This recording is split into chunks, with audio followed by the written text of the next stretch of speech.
All right, Shalom. First and foremost, I'd like to give all honor, glory, and praise unto Yahweh, Bahashem, Yahweh Shai, Bahashem, Rachak, Radash. Double honors and respect to the elders and to the apostles, a great millstone. Peace and blessing to all Akim that are preaching and teaching this word with 100% truth and sincerity. And unto the men, women, and children that are listening and learning. And unto the Bayath, the Dawadah, the elect house of David that is scattered abroad, I give you my utmost and sincere salutations. Sunday evening camp, Lord willing, be edifying to the spirit and power of Yahweh Shemiah Shai. So we're going to go ahead and get started with the book of Genesis. Excuse me.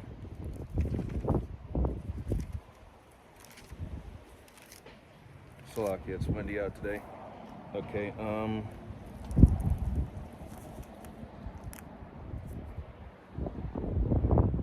this is going to be the book of Genesis chapter 4, starting at verse 1. And it says, "And Adam knew Eve, his wife, and she conceived." Okay, so that word "knew," in the modern day context, you knew someone, I mean you know them, but when you really look up the etymology of the word know or knew, it means to have sex, okay, to have intercourse. So I'll start again. So Genesis chapter 4 verse 1. "And Adam knew Eve, his wife, and she conceived, and bare Cain, and said, I have gotten a man from the Lord Yahweh." Verse 2. "And she again bare his brother Abel, and Abel was a keeper of sheep, but Cain was a tiller of the ground." Excuse me. Verse 3. "And in process of time it came to pass that Cain brought of the fruit of the ground an offering unto the Lord Yahweh." Verse 4. "And Abel he also brought of the firstlings of his flock and of the fat thereof, and the Lord had respect unto Abel and to his offering. But unto Cain and to his offering he had not respect, and Cain was very wroth, and his countenance fell." Okay, so Yahweh Bashim Shai chose Abel over Cain. Okay, his offering, the firstling of his flock. Okay, well, Cain gave,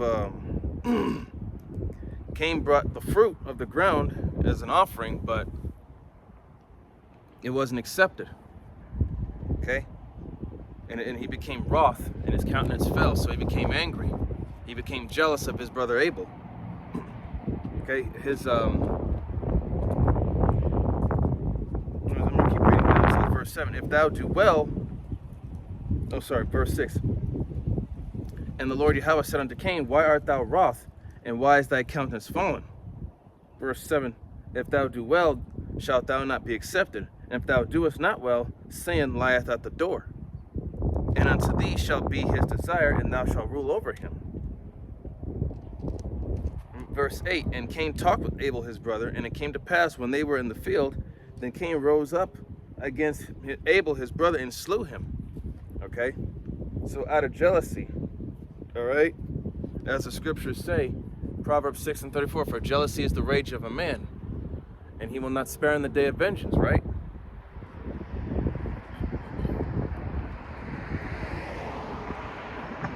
You know, that jealousy goes back to, the envy, covetousness, desiring what someone else has or what someone else has or what has been given to them. All right, and let's see, verse 9, it says, "And the Lord Yahweh said unto Cain, Where is Abel thy brother? And he said, I know not. Am I my brother's keeper?" So basically right here, Cain was being a smartass. And 10, he said, "What hast thou done? The voice of thy brother's blood crieth unto me from the ground." 11, "And now art thou cursed from the earth, which hath opened her mouth to receive thy brother's blood from thy hand." Verse 12, "When thou tillest the ground, it shall not henceforth yield unto thee her strength. A fugitive and a vagabond shalt thou be in the earth." Okay, a fugitive and a vagabond, someone who's always on the run, a criminal, right? So Cain would not have a certain place to call home. He wouldn't have a certain dwelling place. He would always be on the move. Okay. Just like how a criminal is always on the move, is trying to, escape the authorities. All right. Just like how modern day, right now, Esau, he cannot escape the Most High in his destined judgment. In verse 13, and Cain said unto the Lord, my punishment is greater than I can bear. Behold, thou hast driven me out this day from the face of the earth, and from thy face shall I be hid, and I shall be a fugitive and a vagabond on the earth, and it shall come to pass that everyone that findeth me shall slay me. So, this judgment was more than what Cain could bear, because he, verse 15, and the Lord said unto him, therefore, whosoever slayeth Cain, vengeance shall be taken on him sevenfold. And the Lord set a mark upon Cain, lest any finding him should kill him. Okay? And that mark was the curse of leprosy. Verse 16, and Cain went out from the presence of the Lord, Yahweh, and dwelt in the land of Nod, on the east of Eden. And Cain knew his wife and conceived and bare Enoch. Okay, now stop right there. So because of what Cain did, he's been labeled a fugitive and a vagabond. And Cain is Esau to the spirit, because reincarnation does exist. And here I'm going to get Genesis 27.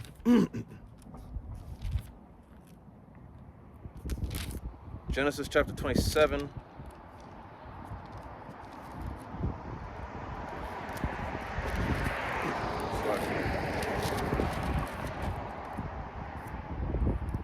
Genesis 27, verse number. I'm going to start at the.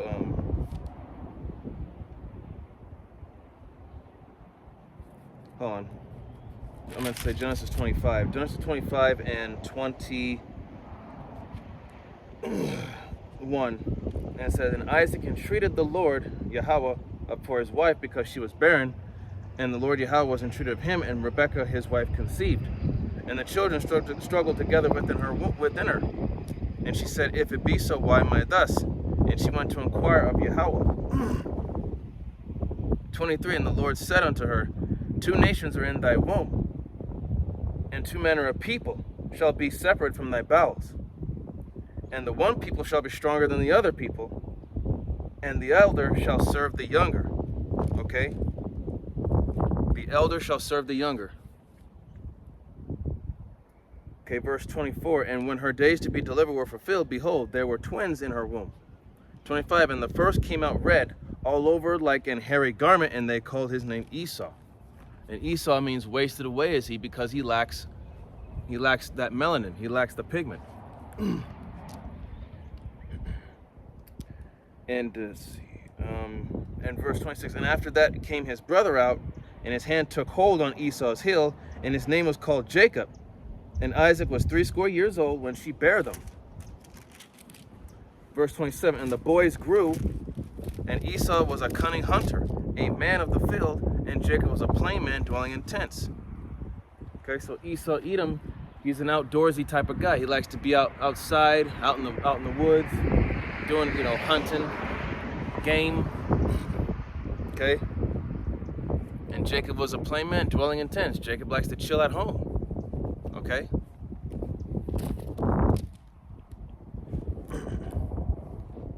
And why didn't they describe what Jacob looked like, when he came out of his mother's womb? But it was only Esau.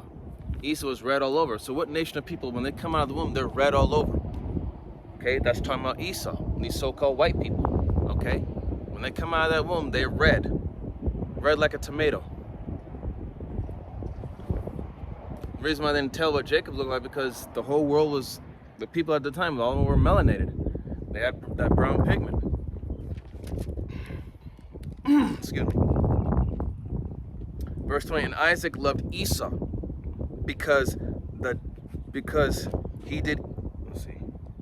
Okay, verse 20, Genesis 25 and 20. And Isaac loved Esau because he did eat of his venison, but Rebekah loved Jacob. 29, and Jacob sought pottage, and Esau came from the field, and he was faint. Verse 30, and Esau said to Jacob, feed me, I pray thee, with that same red pottage, for I am faint. Therefore was his name called Edom, and Edom means red. Once again, who are the red people that the Bible speak of? So-called white people. They're not white. Okay? This piece of paper right here, this is white. That's white. But these people under the sun, they turn red when they laugh too hard. They turn red when they get angry. They turn red when they get embarrassed. They're red when they come out of their mother's womb. They turn red under the sun. Okay? Verse 31, and Jacob said, sell me this day thy birthright. 32, and Esau said, behold, I am at the point to die. What profit? And what profit shall this birthright do to me? And Jacob says, swear to me this day, and he sware to him.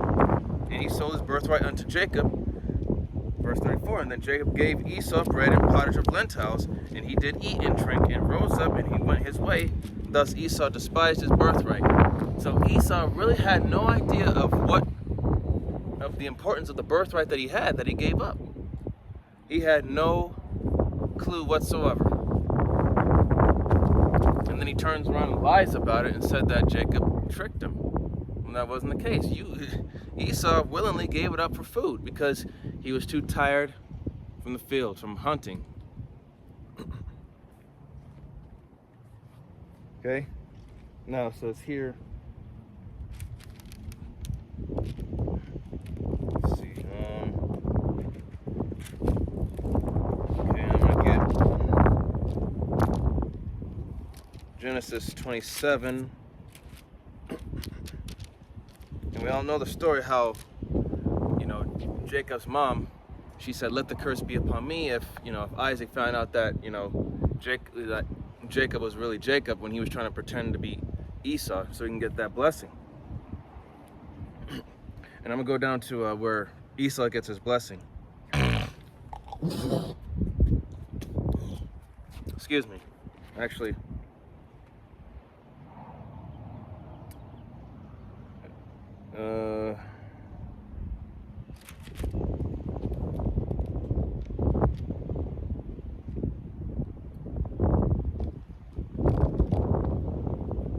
I'm gonna get Genesis 27 and I'm gonna start at verse 32. And it said, and Isaac his father said unto him, who art thou? And he said, I am thy son, thy firstborn Esau. Verse 33, and Isaac trembled very exceedingly, and said, who? Where is he that hath taken venison and brought it to me? Brought it me, and I have eaten of all before thou camest, and have blessed him, yea, and he shall be blessed. Verse 34, and when Esau heard the words of his father, he cried with a great and exceeding bitter cry, and said unto his father, bless me, even me also, O my father. Verse 35, and he said, thy brother came with subtlety, and have taken away thy blessing. 36, and he said, is not he rightly named Jacob? For he hath supplanted me these 2 times. He took away my birthright, and behold, now he hath taken away my blessing. And he said, hast thou not reserved a blessing for me? And Isaac answered and said unto Esau, behold, I have made him thy lord, and all his brethren have I given to him for servants. And with corn and wine have I sustained him. And what shall I do now unto thee, my son? Verse 38, and Esau said unto his father, hast thou but one blessing, my father? Bless me, even me also, O my father. And Esau lifted up his voice and wept. 39, and Isaac his father answered and said unto him, behold, thy dwelling shall be the fatness of the earth, and the dew of heaven from above. Verse 40, and by the sword shalt thou live, and shalt serve thy brother, and it shall come to pass when thou shalt have the dominion, that thou shalt break his yoke from off thy neck. Verse 41, and Esau hated Jacob because of the blessing wherewith his father blessed him. And Esau said in his heart, the days of mourning for my father are at hand, then will I slay my brother Jacob. Okay? Verse 44, and these words of Esau, her elder son, were told to Rebekah. And she sent and called Jacob her younger son, and said unto him, behold, thy brother Esau, as touching thee, doeth comfort himself, purposing to kill thee. Okay? So Rebekah had her son Jacob, flee to Laban, her brother, to Haran. Haran is ancient Syria. Okay? So, just like how Cain slew Abel, what do you think's going on today? These so-called white people still have that perpetual hatred. Okay, that's why I get I just skipped it. So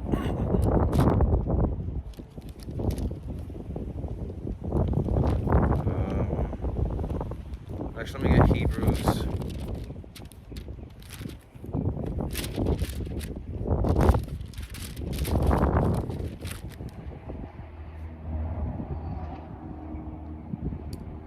Let's see.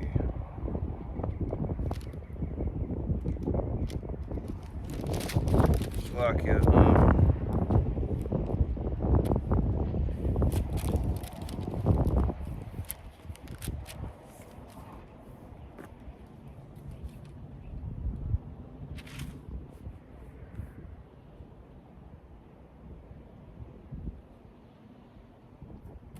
Where is it? I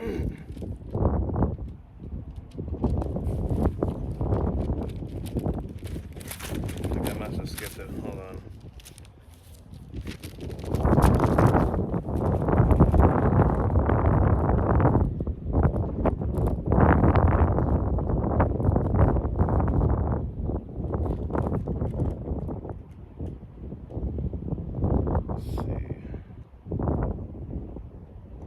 Let's see.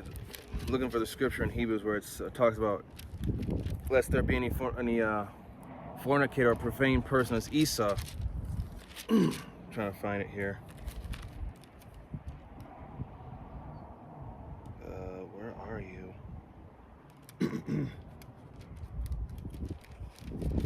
Slovakia. But anyway, this right here just goes to show you that we are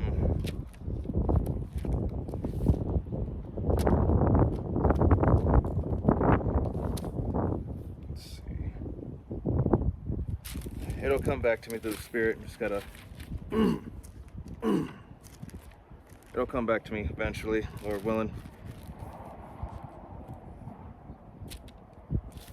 This is gonna be Sirach chapter 10 verse Sirach chapter 12 verse 10.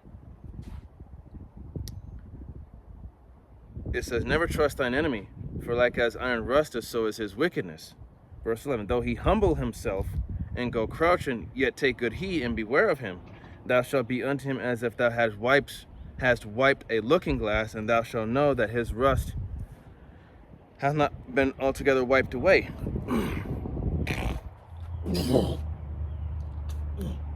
And that's how Esau Edom operates. He operates with subtlety. Because deep down, he knows that he's wicked. He knows that he's the cursed seed. And he knows of his ultimate judgment. He knows he's going to go into captivity. Okay?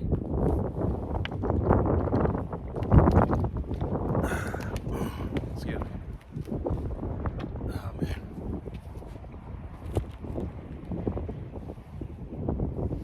All right. Let's get so we know how Esau Edom operates. Okay, we know his MO. This is gonna be Psalms.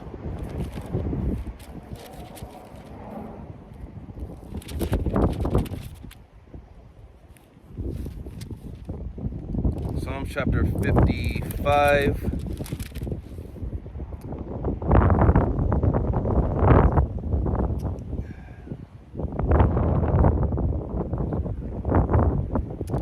Start at verse 21, and it says, "The words of his mouth were smoother than butter, but war was in his heart.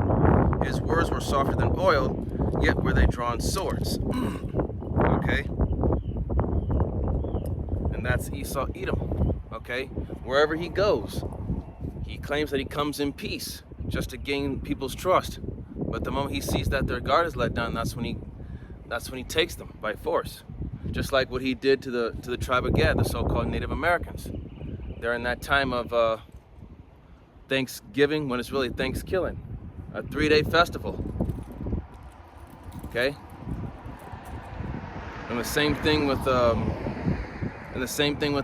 Latin tribes, Issachar, the so-called Mexicans. the Aztecs. He also did it with all the tribes, the Northern Kingdom. Okay? That's what we get for trusting in our enemy.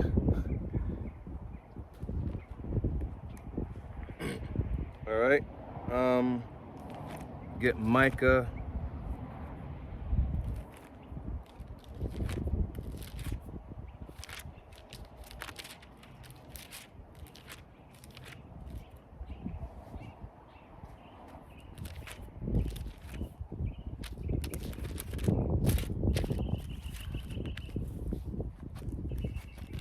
So this is going to be Micah chapter. Let's see.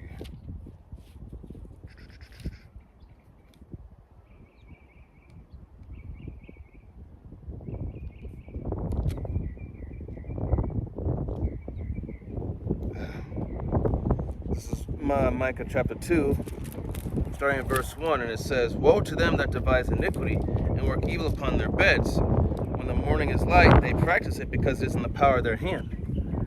Verse 2, "And they covet fields and take them by violence, and houses and take them away. So they oppress a man in his house, even a man in his heritage." Okay? That's what Esau Edom has been doing. Going back even to the Romans. Hell, go back to the Greeks. They conquer lands that are not theirs and take it by force and say that they're the original owners and inhabitants of that land. Now you can go back to the Babylonians, the ancient Babylonians. They were Edomites. Okay, they took the southern kingdom, which was Judah, Benjamin, and Levi, into captivity.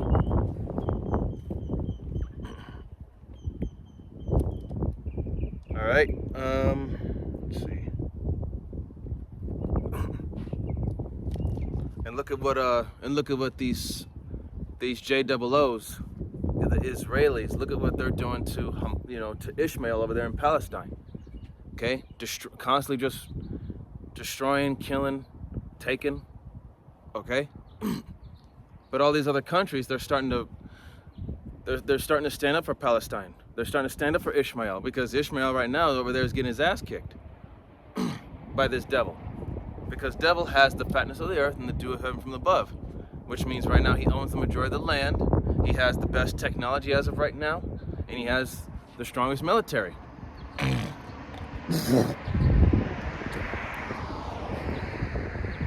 Okay? All these other countries, man, they're starting to realize that right now the JOOs in the land over there, as well as America, are the problem. Okay? They're getting sick and tired of the bullshit. They're tired of being oppressed. They're tired of getting what's rightfully theirs taken away from them. Tired of being treated unfairly.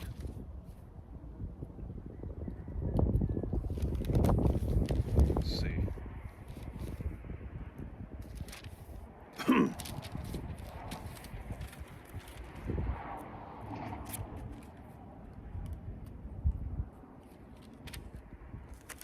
Get Obadiah here.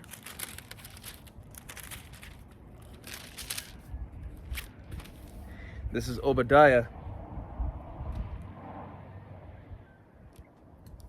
Obadiah, starting at verse 1. Thus, the vision of Obadiah, thus saith the Lord Yahweh, Ba'ashem Yahushai, concerning Edom. We have heard a rumor from the Lord, and an ambassador is sent among the heathen. Arise ye, and let us rise up against her in battle. Verse 2, Behold, I have made thee small among the heathen, thou art greatly despised. Talking about the Edomites. The Lord had made them small among the heathen, and they are greatly despised. Yeah. Right now, the Edomites, the so-called white people, they're becoming the most hated group of people right now. Verse 3, the pride of thine heart hath deceived thee, thou dwellest in the clefts of the rock, whose habitation is high. That saith in his heart, who shall bring me down to the ground? Okay? These Edomites, they're the most prideful and the most proud group of people on the planet, man. They think themselves to be the superior nation to any and all. Okay? They believe that nobody can do it better than them. Okay? because they got the fatness of the earth and the dew of heaven from above. They've owned the majority of the land. They possess the greatest technology, the best education, the best housing, the best benefits. Yeah, this is their kingdom. This is their time to rule. And they think having things done their way is the right way.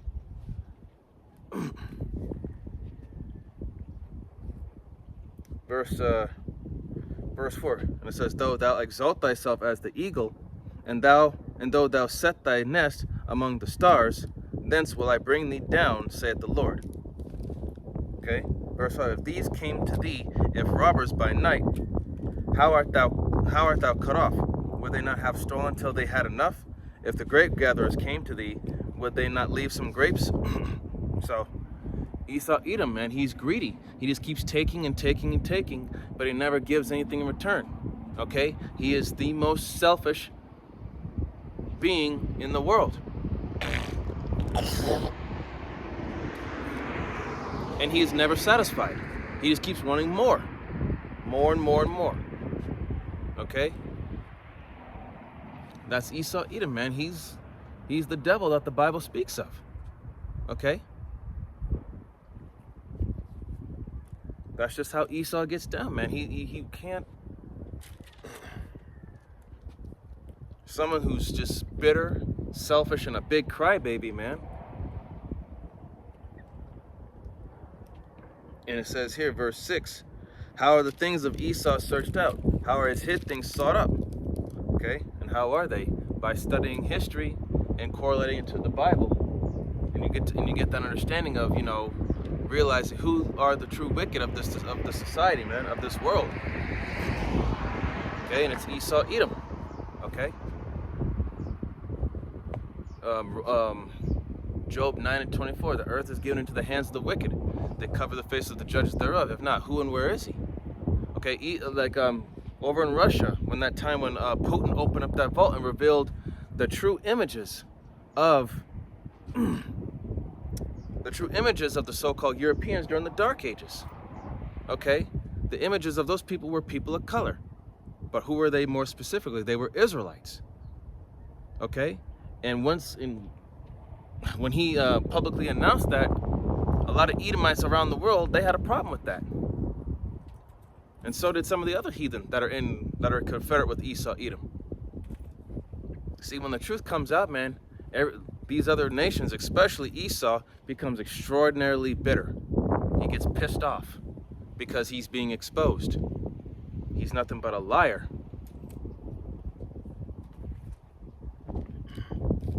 Okay, in verse 7, all the men of thy confederacy have brought thee even to the border. The men that were at peace with thee have deceived thee and prevailed against thee. They that eat thy bread have laid a wound under thee, and there is no understanding in him. So all these other nations that you've been confederate with, Esau Edom, they're seeing through your lies, they're seeing through your bullshit, and they're seeing ultimately that you don't give a shit about them. You don't want to share in the glory of ruling with them. You want to have it all to yourself. So you want to fuck everybody else over, take what they got, and leave them with nothing. And these other countries are saying, no, fuck you. We're done with you trying to, screw us over. Okay? These other nations, man, they're tired. They're tired of you, Esau. In fact, let's see. This is going to be Psalms again.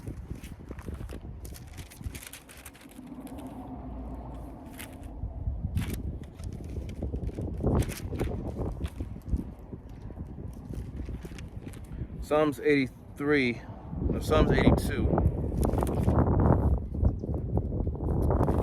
Psalms 82.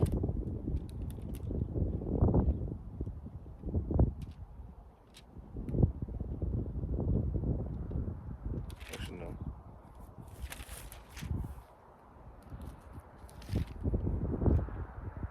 Yeah, Psalms 83 and 3. Or 81. I'm going to start at the top. Psalms 83 and 1.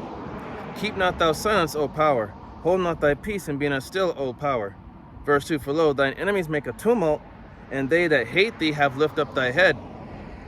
Verse 3, they have taken crafty counsel against thy people, and consult against thy hidden ones. So these other nations have rose up against us.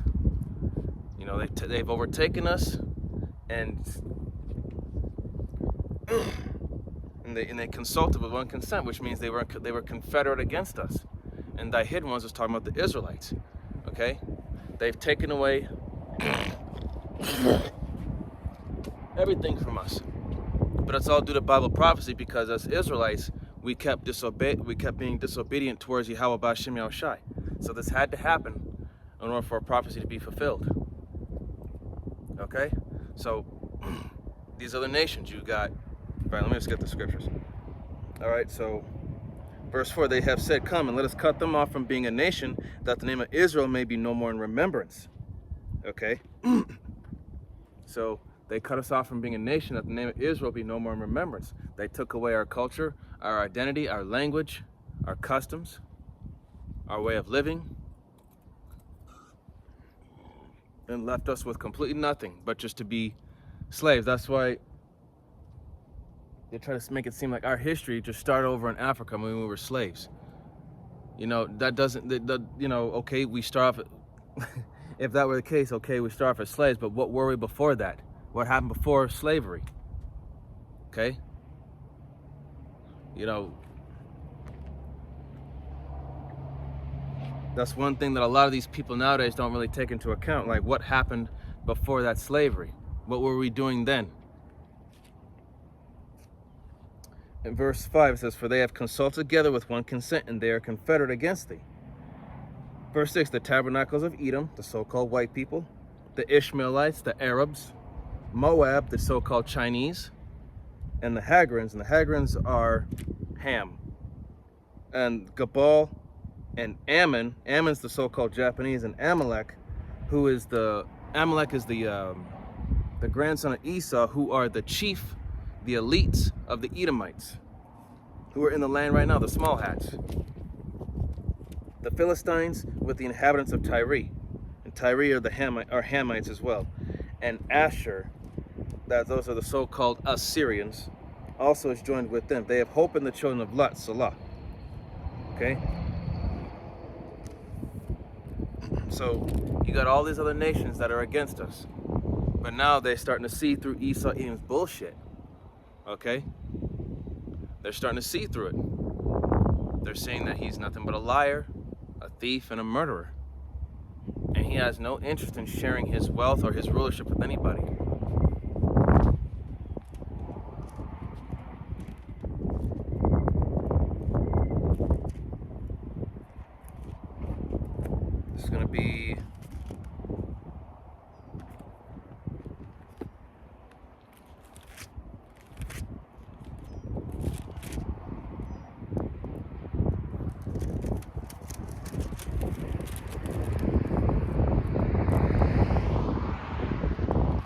This is going to be the book of Numbers.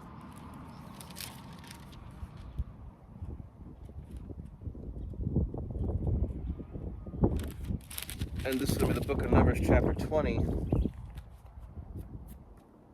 Book of Numbers chapter 20. And I'm going to start at verse 14. And it says, and Moses sent messengers from Kadesh unto the king of Edom. Thus saith thy brother Israel, thou knowest all the travail that hath befallen us.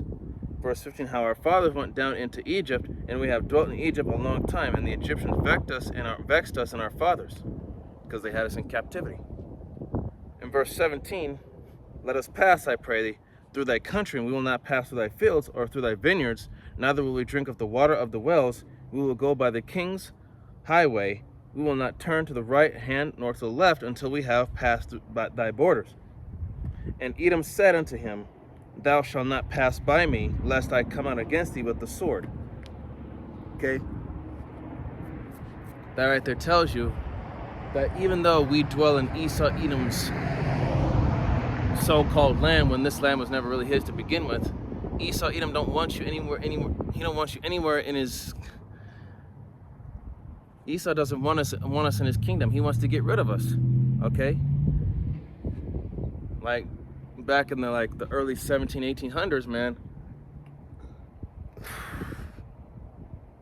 Even then, you know, during the early 1900s, you know, wherever Esau, Edom dwelt, man, he never wanted any of us Israelites coming around. He said, he would have up signs like, no Negroes or Latinos allowed here. Okay, that just goes to show that Esau, Edom, wherever he goes, he doesn't want us around. Just like today, when all hell breaks loose, Esau, Edom's going to show you Israelites that don't want to hearken. He's going to show you just how much he hates you. And he doesn't want you around. Okay? This devil has always had that perpetual hatred. Okay? Esau, Edom, the so-called white man, so-called white people, white man, white woman, white child, and even the white infant. Okay? They are the wicked. They're more vile than the earth. Children of fools. Okay, and you 2/3, you look up to this man as a savior. Okay, not realizing that he always creates a problem and then he comes up with the solution. Why does he do that? Because he wants you to rely on him. The more you rely on him, the more power you're giving unto him, and it's going to work in his favor, because really his ultimate agenda is to get rid of you, Jake. Because he wants to get back the blessing that he he wants to get back the birthright that he willingly gave up for some food, as well as the blessing. He's not going to get it back. It's too late. But I don't know why, I don't know why you guys always be looking up to him like he's something. When really all this man cares about is seeing you fall. And you, Eve, the so-called black woman, you, Eve especially, you fall to your knees to this devil. You'll look at him as something to be, as a prize, but not realizing that your own fellow Israelite man is the prize. As the scriptures say, children have become our oppressors and women rule over them. Okay? Roughly paraphrasing. And those children that it's talking about is Esau, Edom. Why? Because he's a bitter, sore loser and a little crybaby bitch. And women do rule over us because we live in a society that exalts the woman over the man. With this whole feminism, equal rights, equal fights, right? You women want equality, but every time a man fights back, you get offended and say, "Oh, you can't do that to me. I'm a woman." But you're my equal, right? So now that this bill has passed and now it's automatic that women are going to be drafted for World War III, now this is the chance you women have, you feminists. This is the chance you have right now to prove your worth, that you can do what a man can do. All that shit talking saying that men are useless, men are worthless, men are not needed. Society can thrive without men. All we need is, okay. Well, put on that uniform, lace up them boots, grab yourself, put on your gear, grab a weapon. Let's see what you got. Because, okay. Because when all hell breaks loose, we're going to see just how tough you women really are. Okay, now it says here, okay, this is Numbers 20 and 19. And the children of Israel said unto him, We will go by the highway, and if I and my cattle drink of thy water, then I will pay for it. I will only, without doing anything else, go through on my feet. And he said, Thou shalt not go through. And Edom came out against him with much people and with a strong hand. Verse 21, Thus Edom refused to give Israel passage through his border, wherefore Israel turned away from him. So, again, man, Esau, Edom, he's selfish with everything, okay? He doesn't want you around. He doesn't want to share anything with you, okay? That's why I just don't understand you, Jake, man. Like, when are you going to wake up and realize that this motherfucker, even from Jacob and Esau, but even from Cain and Abel, he came with that subtlety. And when you let your guard down, what did he do? He killed Abel, just like how he's doing it right now.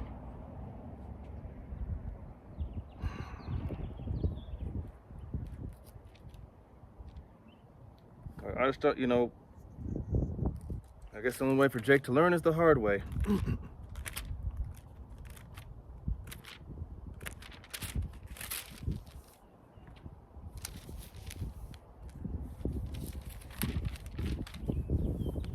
Okay, this is gonna be a...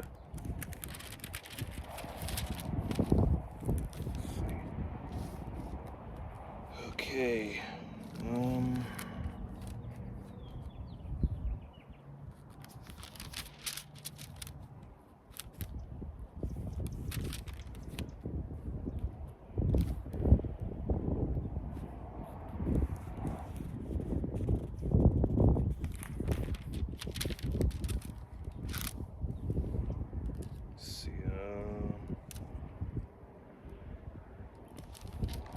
Next, let me get 2 Thessalonians.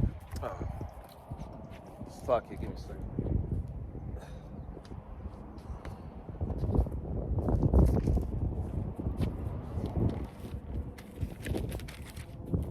Second Thessalonians.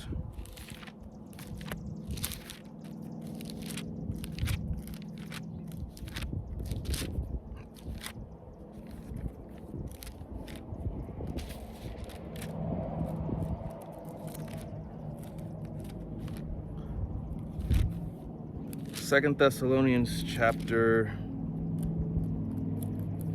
excuse me.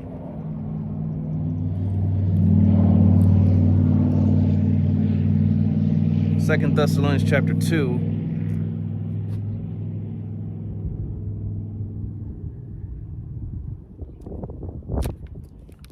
I'm start at the top, verse 1. It says, "Now we beseech you, brethren, by the coming of our Lord Yahushua HaMashiach, and by our gathering together unto him," verse 2, "that ye be not soon shaken in mind, or be troubled, neither by spirit, nor by word, nor by letter, as from us, as that the day of Hamashiach is at hand."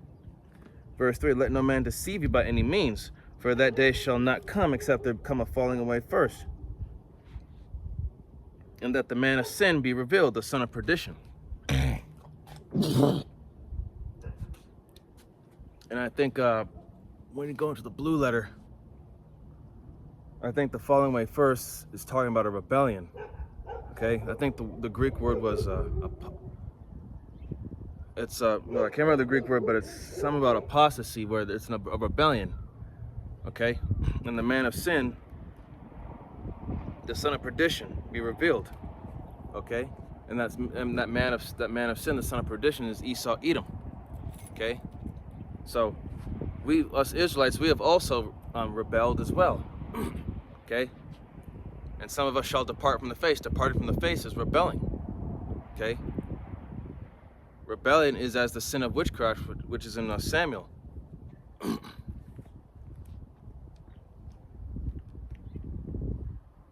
Okay, and in verse 4 it says, "Who opposes and exalts himself above all that is called the power, or that is worshipped, so that he as the power sitteth in the temple of the Most High, showing himself that he is God." Okay, and that's Esau, Edom. Okay, he wants everybody to rely on him, like he's the one that has all the answers. But and the thing is, our people are too stupid enough to see it, that he's just a man. Okay, he can't do what the Most High can do. Verse 5, "Remember ye not that when I was yet with you, I told you these things." Verse 6, "And now you know that with what, and now you know that you, Salakia." Verse 6, "And now ye know what withholdeth, that he might be revealed in his time." So Yahweh B'Shem Yahushai is in control of everything.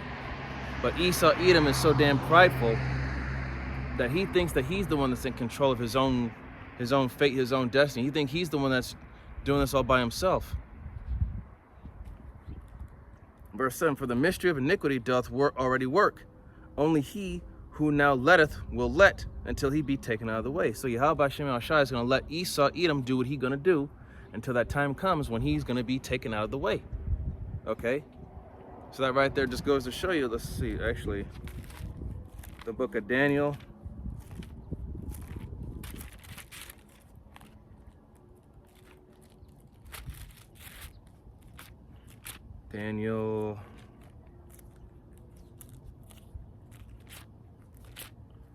Daniel chapter 4, verse 17.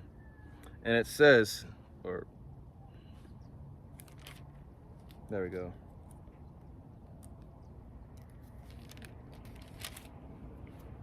Daniel 4 and 17.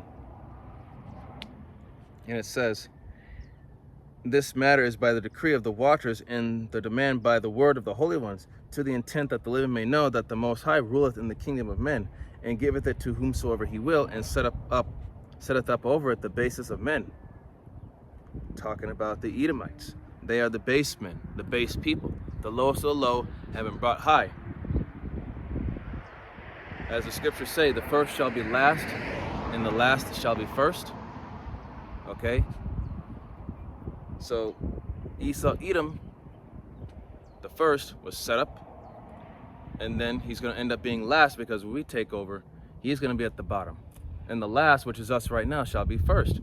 So basically switching the roles around. Esau, Edom, and us, the Israelites. So we'll be at the top, and he will be at the bottom. We will be first, and he will be last.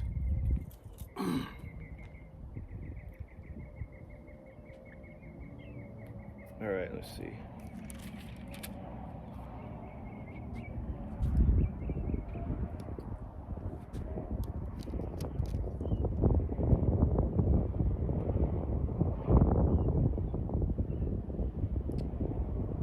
All right, this is going to be Daniel. Excuse me. Make sure I get this right. Let me get this right here.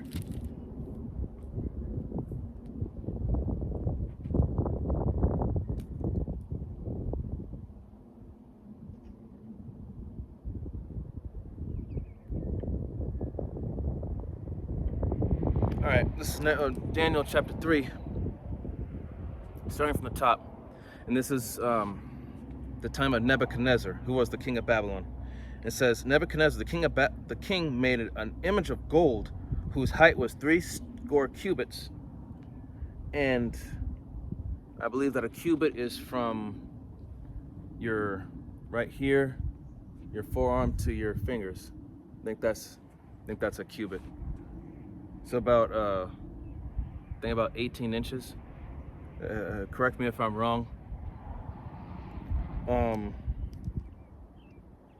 And the breadth, meaning the width, therefore is 6 cubits. He set it up in the plain of Dura, in the province of Babylon.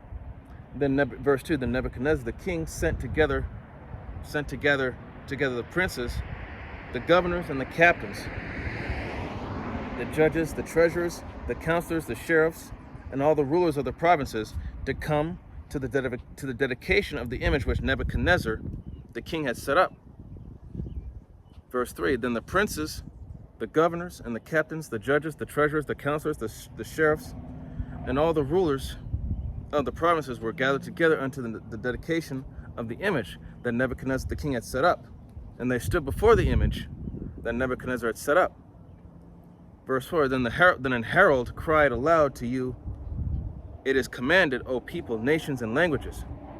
5, that at what time ye hear the sound of the cornet, flute, harp, sackbut, psaltery, dulcimer, and all kinds of music, ye shall fall down and worship the golden image that Nebuchadnezzar the king hath set up. 6, and whoso falleth not down and worshipeth, shall the same hour be cast into the midst of a burning fiery furnace. Okay, verse 7, therefore at the time when all the people heard the sound of the cornet, the flute, harp, sackbut, psaltery, and all kinds of music, all the people, the nations, and the languages fell down and worshipped the golden image that Nebuchadnezzar the king had set up. Verse 8, wherefore at the time certain Chaldeans came near and accused the Jews. In verse 9, they spake and said to the king, Nebuchadnezzar, O king, live forever. Verse 10, thou, O king, hast made a decree that every man that shall hear the sound of the cornet, the flute, harp, sackbut, psaltery, and dulcimer, and all kinds of music, shall fall down and worship the golden image. So basically, if anybody didn't worship this image, they are to be put to death. Okay? And we're coming into that time right now that we are to worship the, Esau is going to have everybody, he's going to make it mandatory for that, that digital parasite, that little grain bug that he had implanted, whether it be in your right hand or your forehead. Okay? He's gonna make it mandatory to where everyone's gonna have to get it or not. Because if you don't get it, you won't be able to live in this society. You won't be able to buy, sell, or trade. Okay? And eventually it's gonna get to a point where, those that don't worship the image of the beast, okay, that they shall be killed. Okay, that's gonna happen again in this time.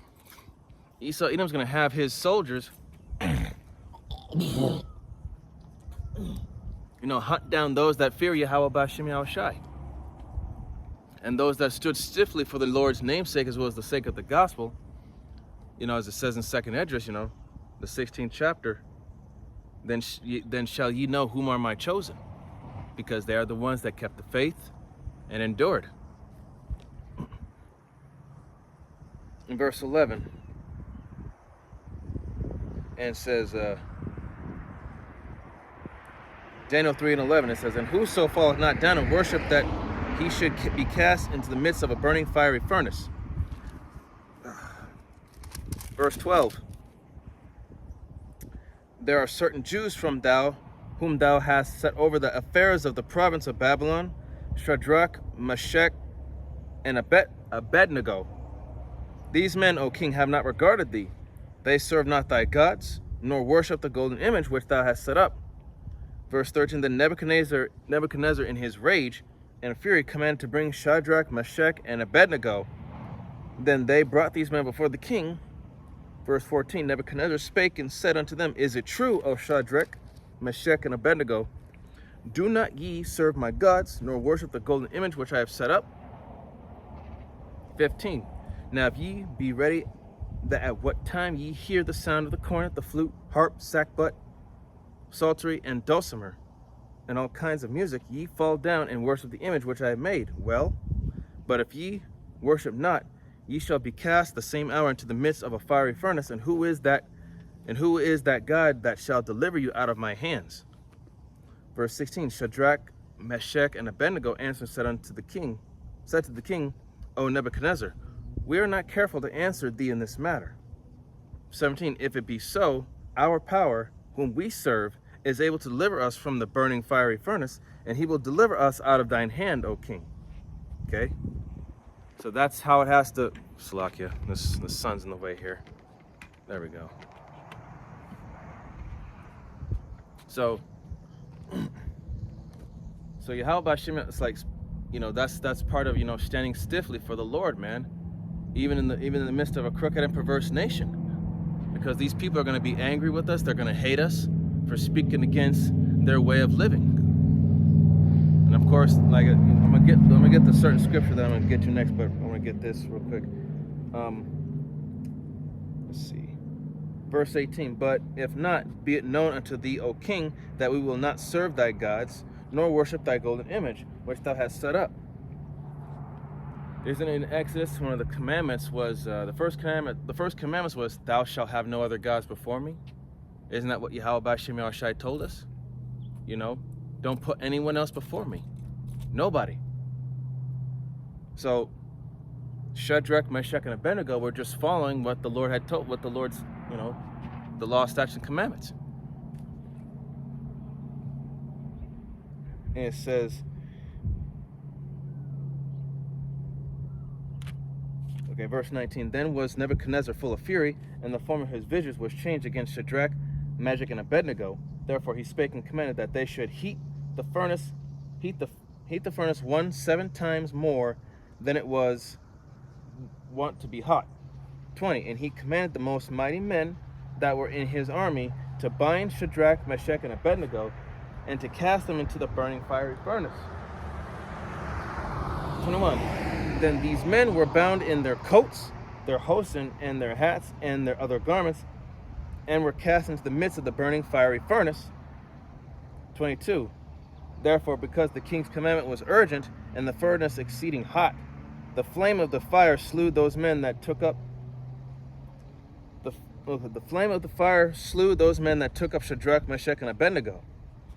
23. And these three men, Shadrach, Meshach, and Abednego, fell down bound into the midst of the burning fiery furnace. 24. Then Nebuchadnezzar the king was astonished, and rose up in haste, and spake and said unto his counselors, Did we not cast three men bound into the midst of the fire? They answered and said unto the king, True, O king. Verse 25, he answered and said, Lo, I see 4 men loose, walking in the midst of the fire, and they have no hurt. And the form of the 4th is like the Son of the Most High. Verse 26, then Nebuchadnezzar came near to the mouth of the burning fiery furnace, and spake and said, Shadrach, Meshach, and Abednego, ye servants of the Most High God, come forth and come hither. Then Shadrach, Meshach, and Abednego came forth of the midst of the fire. So that right there tells you, man, that this truth that we're in, this ministry, it's all about faith, man, and keeping and being loyal to Yahweh B'Hashem Yahweh Shai. Okay, we have to be loyal and faithful from start to finish. Okay, this is our lot. This is what we're supposed to do. Okay, keep our loyalties to Yahweh B'Hashem Yahweh Shai and stand up for Yahweh B'Hashem Yahweh Shai's word. Okay, and keep his law, statutes, and commandments to the best of your ability with all truth and sincerity, man. Okay, and we are to not, partake or indulge in any of the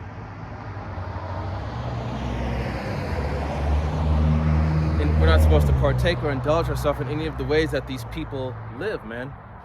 Don't get me wrong, a righteous man falls 7 times, so yes, we're gonna flunk here and there, but not to make excuses, but just learn from your mistakes and be mindful of what you're doing. And I'm speaking to myself first and foremost when I say that. Okay, so deliverance from the fiery furnace, man. That's that's all about faith. That is all about faith and being loyal to Yahweh B'Hashem Yahweh Shai. Okay?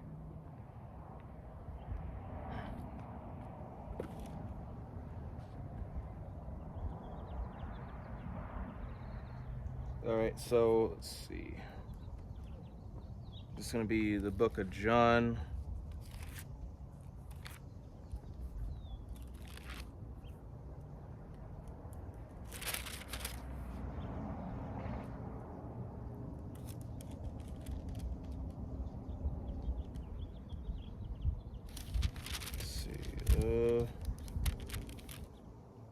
So, that tells you in that fiery furnace, Yahweh Shai was with those 3 men. He was protecting them from being burnt. Okay, so,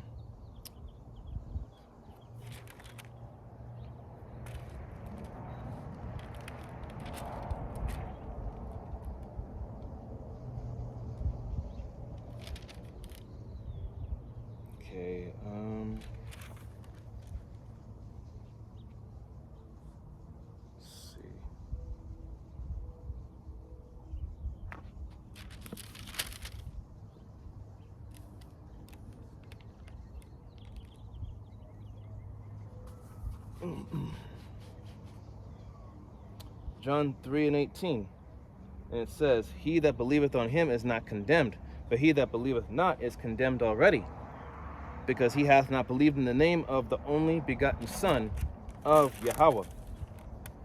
In verse 19, and this is the condemnation, that light is come into the world, and men love darkness rather than light, because their deeds were evil.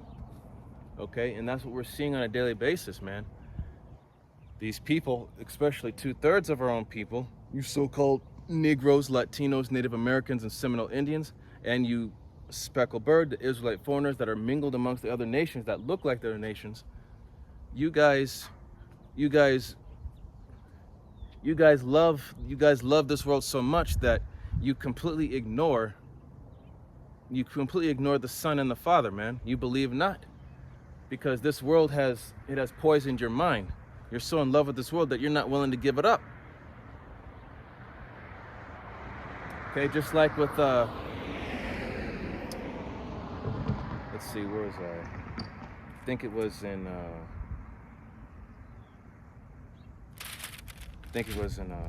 Mark. Before I get that, let me get this. This will be verse 20. John 3:20. For everyone that doeth evil hateth the light, neither cometh to the light, lest his deeds should be reproved. Verse 20. But he that doeth truth cometh to the light, that his deeds may be made manifest, that they are wrought in the Most High. Okay? So the light has come into the world, man. And that light is this truth. But here's the thing. I'm going to read verse 20 again. For everyone that doeth evil hateth the light. So those that continue doing what they're doing, which is an abomination in the sight of Yahweh B'Shem El Shai, they hate this truth. They hate being reproved. For the scriptures say, roughly paraphrasing, a brutish man hateth reproof, or he that hateth reproof is brutish, meaning that he's just stupid. Okay? So, they don't want to receive correction, and they don't want to receive that discipline, that specific discipline, the holy discipline that they need in order to do the right, in order to improve themselves and to be better. Okay, they don't want to receive correction and discipline from the word, man. That's why the majority of our people, 2/3 of our own people, you so-called Negroes, Latinos, Native Americans, and Seminole Indians, and you speckled birds, you're gonna die horrible deaths on this side. And those of us who are doing what we can to the best of our ability, we do not feel sorry for you one single bit. Okay?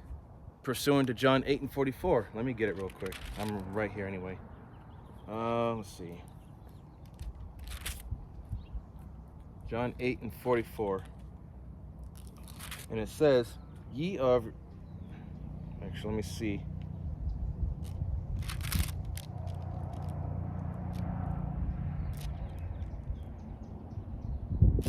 Okay, so let's see here.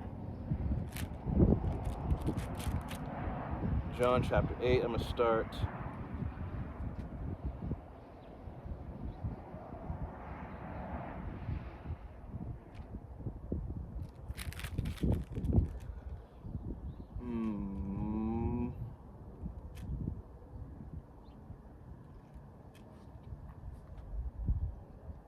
I'll start at verse 31, and it says, Then said Yahweh to those Jews which believed on him, if ye continue in my word, then are ye my disciples indeed.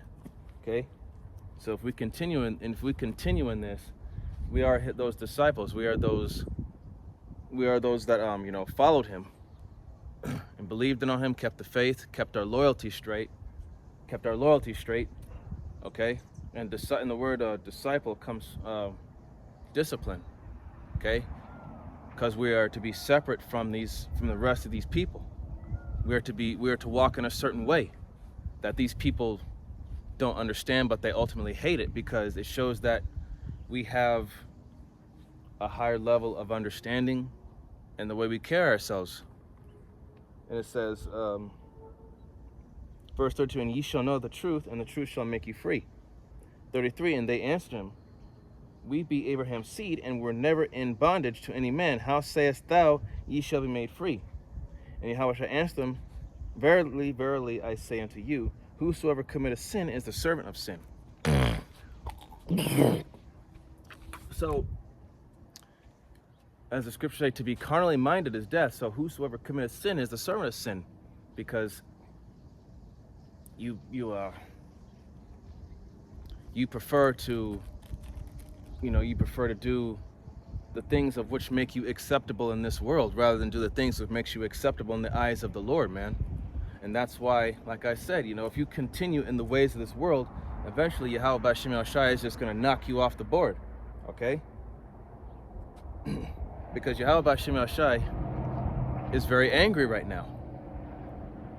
He's extremely angry and disappointed with how his people have, especially how they treated Yahweh Shai, and how they disrespected and disregarded Yahweh Shai's sacrifice. And that sacrifice meant everything to us, bringing us back into the good graces of the Father, man.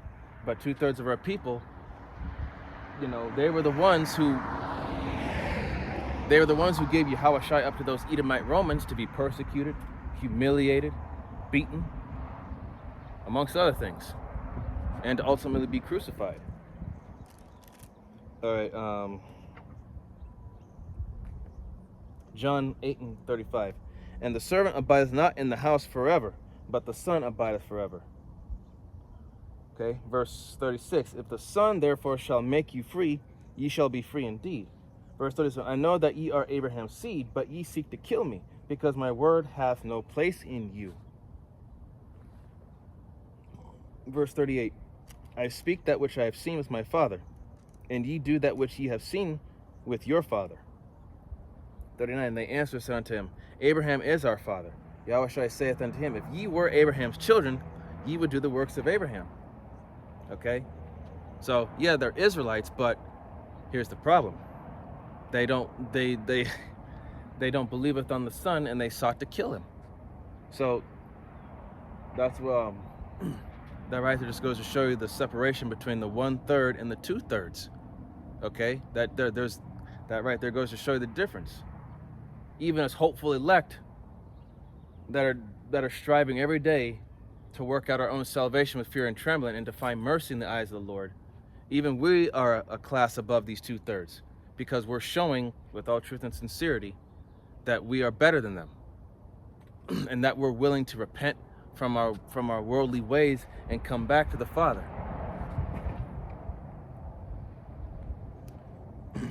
Verse let's see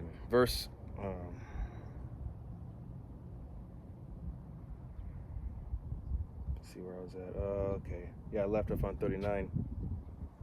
Verse 40, but now ye seek to kill me, a man that hath told you the truth, which I have heard of the Most High. This did not Abraham. 41, ye do the deeds of your father. Then said they to him, we be not born of fornication. We have one Father, even the Most High. And Yahushua said unto them, if Yahweh were your father, ye would love me, for I proceeded forth and came from Yahweh. Neither came I of myself, but he sent me. 43. Why do you not understand my speech? Even because ye cannot hear my word. Verse 44. Ye are of your father the devil, and the lust of your father ye will do. He was a murderer from the beginning.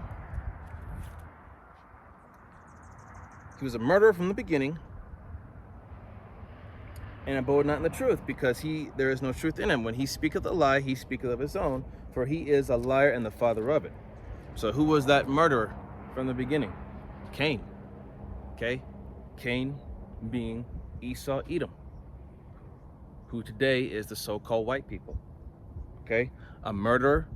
He killed his brother, and he lied to the Yahweh about, the Lord asked him, where's your brother Abel? He said, am I not my brother's keeper? I don't know where he is. So that right there, he lied. Okay? So that right there tells you Cain was a murderer and a liar, and that's who they follow. And Cain is Esau, Edom. And it goes all the way back to the serpent in the garden, who beguiled Eve and turned Eve against Adam. Okay? She hated you. Excuse me. If you want to take a man down, you have to, in order to get to a man, you have to go through his woman. If you can get his woman to turn against him, then you've already won. And that's what Esau, Edom has done unto Eve, the so-called black woman. Like I said before, she'll fall on her knees and look up to Esau, but when it comes to us, she just looks at us like we're just a bunch of niggas. But that's okay, because you know what? We don't need an Israelite woman to bring back the nation. We could use the heathen women. Hell, we could even use Esau's own women.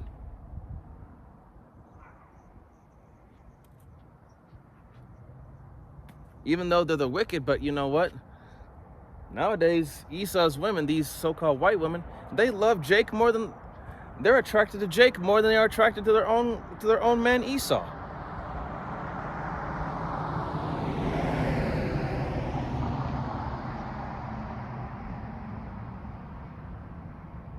So, let me see. I'm going back to verse 37, John 8 and 37. I know that ye are Abraham's seed, but ye seek to kill me because my word hath no place in you. Okay? Because they don't have the eyes to see and the ears to hear. They believe not. They follow after the god of this world, who is right now Esau, Edom.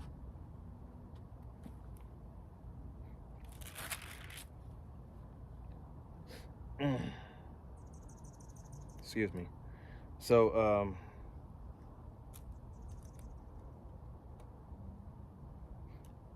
let's see, where was I at? Oh yeah, I was about to get the parable of Lazarus, or not that parable. Get the book of Mark, chapter 8, and was it verse?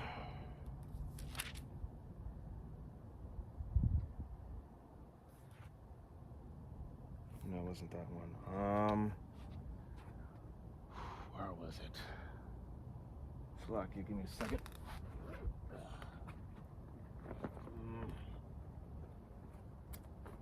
Grab my notes here because I know I had it, I just couldn't remember. Let's see, I know it was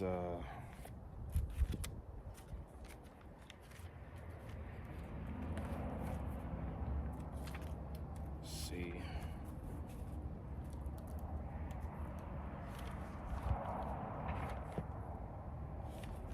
There we go. It was let me see. Salaki, just bear with me one moment.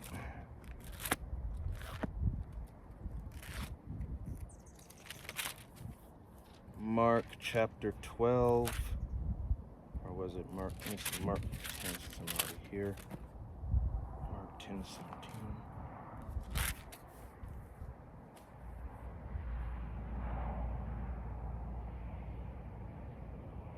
Yep, there we go. So this is the book of Mark, chapter 10, verse 17, and it says, and when he was gone forth into the way, there came one running and kneeled to him and asked him, Good master, what shall I do that I may inherit eternal life? Verse 18, Yahushua said unto him, Why callest thou me good? There is no man good but one, and that is Yahweh. Verse 19, Thou knowest the commandments, do not commit adultery, do not kill, do not steal, do not bear false witness, defraud not, honor thy father and mother. Verse 20, and he answered and said unto him, Master, all these have I observed from my youth. Verse 21, then Yahushua, beholding him, loved him, and said unto him, One thing thou lackest, go thy way, sell whatsoever thou hast, and give to the poor, and thou shalt have treasure in heaven, and come, take up the cross, and follow me. Verse 22, and he was sad at that saying, and went away grieved, for he had great possessions. So he grieved because Yahushua told him to give up everything, to let all this shit go. But see, that's the problem with the 2/3 of our own people. They're so materialistic in chasing the bag, having a nice car, having the baddest bitch, having a good job, trying to be successful in this society. When this place is not our rest, pursuant to Micah chapter 2, verse 10, this place is not our rest. Okay, we're not supposed to thrive here. We're not supposed to prosper here. We're here to suffer and learn a lesson. And that lesson is to learn that we fucked up for being disobedient and rebelling against Yahweh B'Shem Yahushai. And now the Lord has given us the opportunity to, to be retaught all over again. Okay? So you have to be willing to give up. You have to be willing to give up everything. Okay?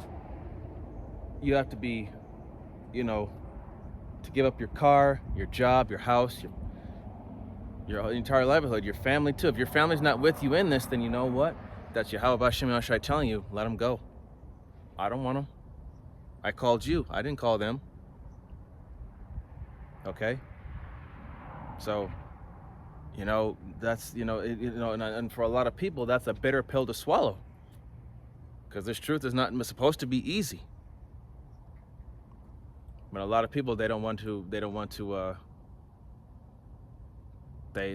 accept it. They don't want to do it because they're too they're just poisoned by this world, man, that, just the thought of having everything taken from them or just giving everything up, they see that as being madness.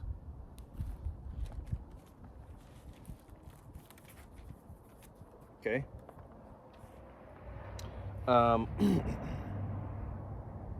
Let's see, verse 23. And Yahushua looked around about and saith unto his disciples, how hardly shall they that have riches enter into the kingdom of the Most High? 24. And the disciples were astonished at his words, but Yahushua answered again and said unto them, children, how hard is it for them that trust in the riches to enter into the kingdom of the Most High? So, woe unto them that are rich, for they receive their constellation. They've already got the reward, which is the world. Ultimately, judgment, death. So, Yahweh B'Shem Yahushua is not dwelling with the rich and the proud and the wealthy and those that prosper here. He's dwelling with the meek, the lowly, the poor, the humble, those that are just struggling just to get by and have only a little to live with, but they're content with the little that they have to live with.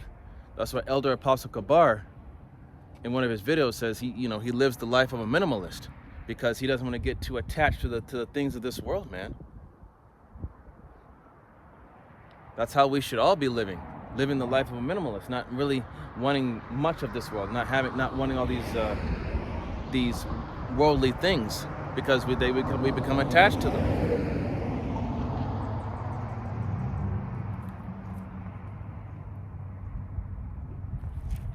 That's why it says right here, Mark chapter 10, verse 25, it is easier for a camel to go through the eye of a needle than for a rich man to enter the kingdom of heaven, kingdom of the Most High. Because you know how they use camels for carrying loads of their personal belongings and people. It'll be easier for a camel to go through the eye of a needle, and the eye of the needle is that narrow pathway. Okay? That straight and narrow gate. Why would it be easy? Because all I do is just unload the stuff from a camel and they can go. But for people, they don't want to let go of their shit. They want to hold on to it because it means so much to them. But all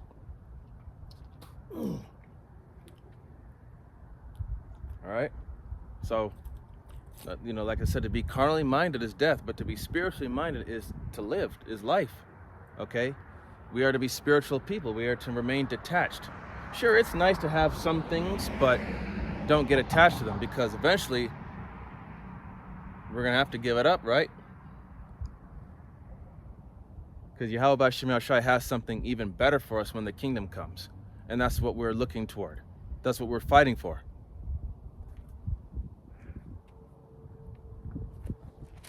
Okay, now going back to John.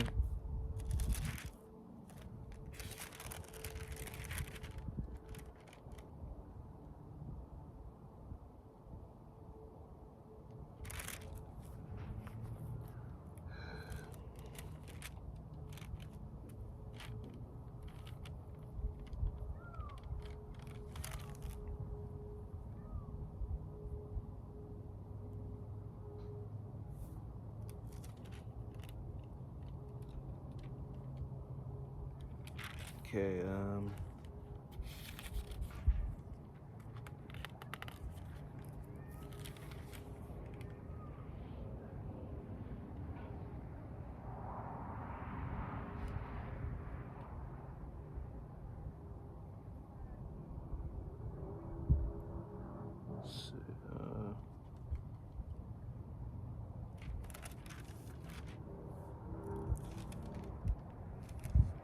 let's see here.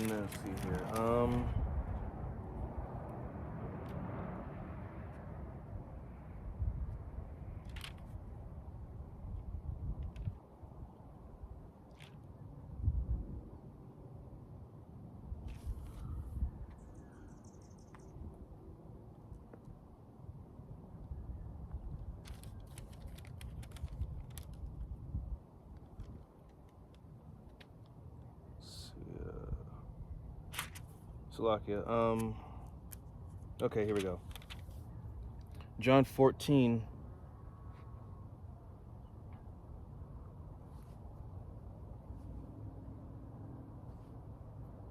John 14:14, it says, "Ye are my friends, if ye do whatsoever I command you."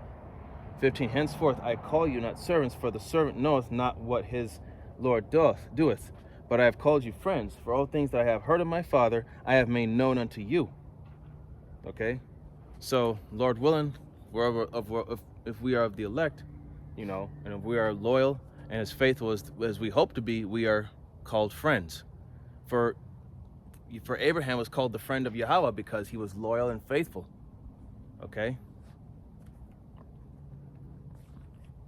Verse 16, "Ye have not chosen me, but I have chosen you, and ordained you that you should go and bring forth fruit, and that your fruit should remain, that whatsoever ye shall ask of the Father in my name, he may give it to you." 17, "These things I command you, that ye love one another." And 18, "If the world hates you, ye know that it hated me before it hated you. And if ye were of the world would love his own. But because ye are not of the world, but I have chosen you out of the world, therefore the world hateth you." So, just like how Yahweh Shai had to go through it, we're going through it. We're going through all the hate, the mocking and scoffing, the shit talking, the ridicule, and all that. Okay?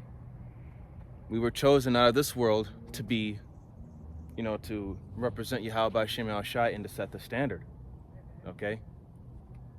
And that's part of Romans 12:2, making your bodies a living, Romans 12:1.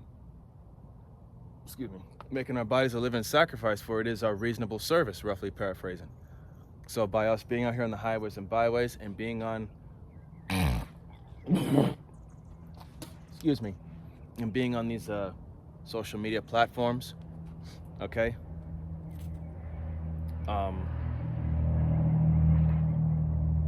We're putting ourselves out there. And Esau Edom, he knows who we are. He knows us individually, because he's got our records. He's got our birth records. He's got everything on us. So he knows who we are through his system. And eventually it's going to get to a point where he's going to come for all of us. And when he does come, that's where faith is going to have to, and that's where your faith is going to have to be at the utmost. Because he's going to come with that great wrath. Okay? We get, oh my goodness.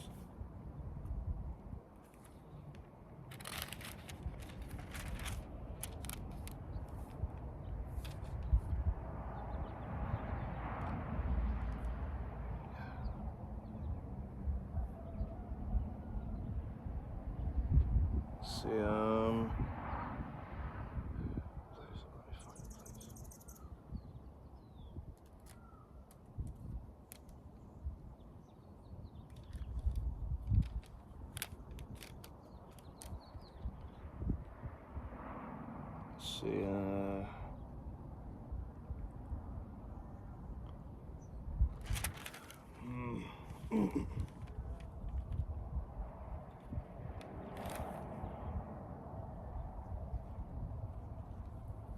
So, Akila, bear with me for one moment.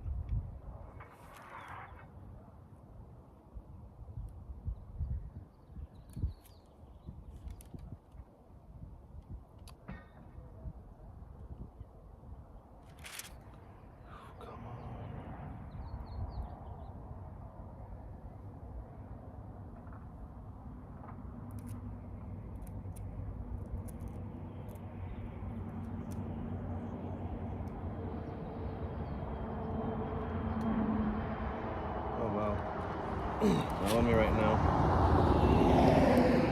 but let me get a Revelation. Let me get Revelation. Slakia. Revelation chapter 13.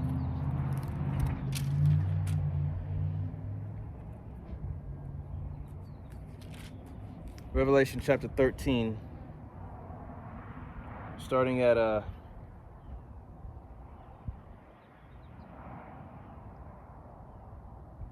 So I'm going to start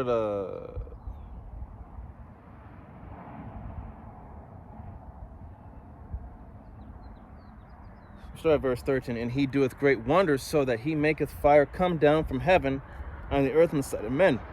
And verse 14, "And deceiveth them that dwell on the earth by the means of those miracles which he had power to do in the sight of the beast, saying to them that dwell on the earth, that they should make an image to the beast, which had the wound by a sword and did live, and that wound was Rome. That sword, a beast which had the wound by a sword and did live. That wound, that beast, that first beast was the Roman Empire.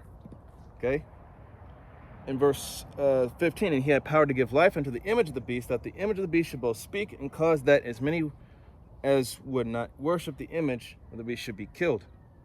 In verse 16, and he causes all, both small and great, rich and poor, free and bond, to receive a digital bug in their right hand or in their foreheads, and that no man might buy or sell save he that had the digital parasite, or the name of the beast, or the number of his name.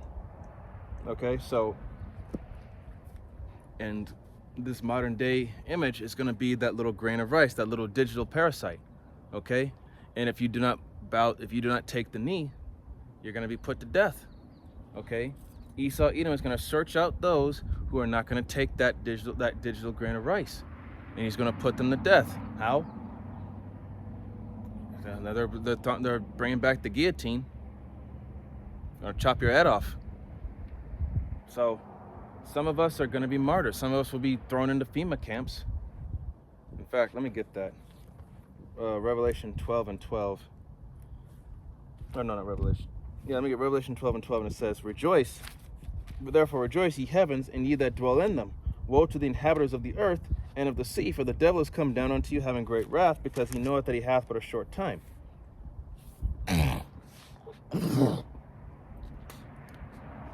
So, when this devil comes with, martial law, and he comes with that digital grain of rice, man, like I said, if you want to live a normal life and not be put to death, you're gonna have to take that grain of rice.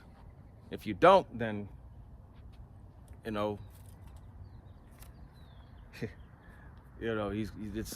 Esau's gonna have your head. In fact, Romans 2 and 10. Not Romans 2, Revelation 2 and 10, sorry. And it says, Fear none of those things which thou shalt suffer. Behold, the devil is come down unto you. Behold, the devil shall cast some of you into prison, that ye may be tried, and ye shall have tribulation 10 days. Be thou faithful unto death, and I will give thee a crown of life. Okay, in verse 11 it says, He that hath an ear, let him hear what the Spirit saith unto the churches. He that overcometh shall not be hurt of the second death. Okay, and that second death is the nukes, the ICBMs that are going to burn this place. Okay, so even in that time, if some of us are going to be thrown into these FEMA camps, these prisons, we don't know what they're going to do to us. Starve us out, beat the hell out of us, torture us, or do whatever they can to try and get us to take the bait that is going to ultimately get us destroyed. Just be faithful and remember what the words of the Lord said.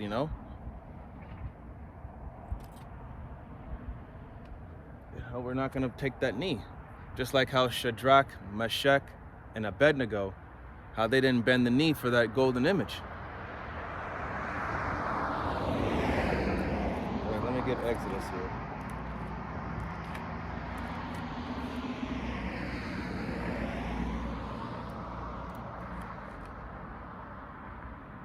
Let's see, this is going to be...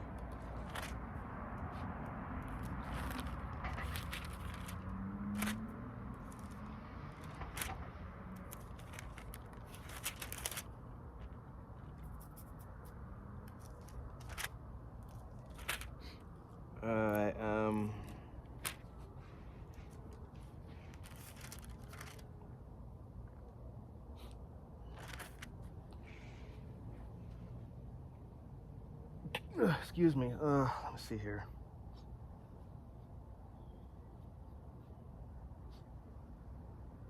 Let's see. Let's see if it's in Exodus. Yeah, it's in Exodus. I know it is.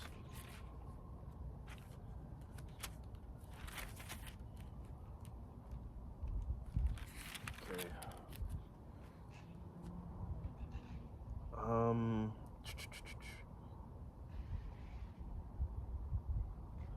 The molten calf. But let me see if I'm just Slock. Just give me a second. Let me see if I can find it.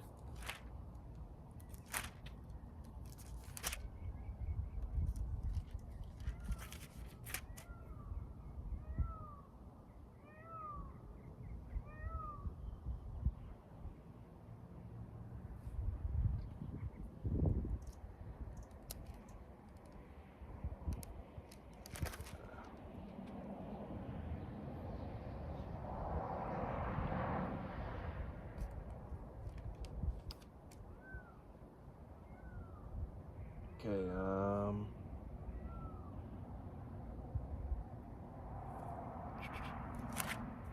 Slovakia. Yeah, a moment.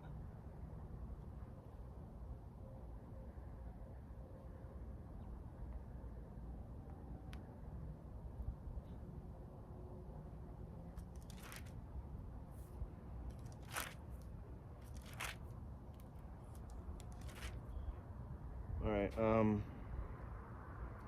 fact, let me get a.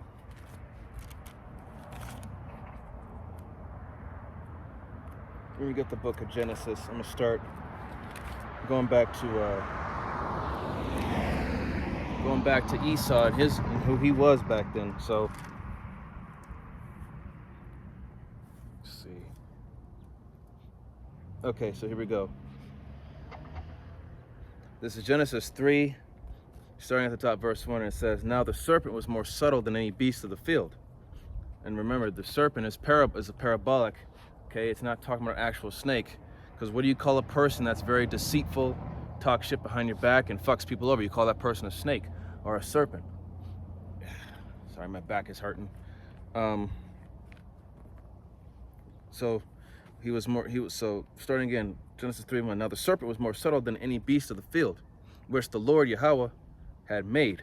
And he said unto the woman, "Yeah, hath the Most High said, ye shall not eat of every tree of the garden."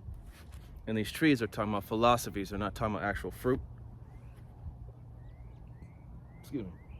Verse 2, and the woman said unto the serpent, we may eat of the fruit of the trees of the garden, but of the fruit of the tree which is in the midst of the garden, the Most High hath said, ye shall not eat of it, neither shall ye touch it, lest ye die.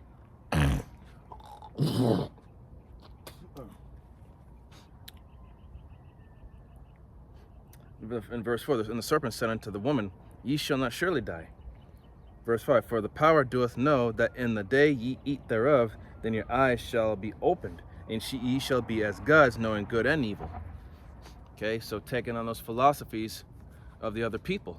Okay, because Adam and Eve were not the only two people in the garden. Okay, that's that Christianity bullshit. Okay.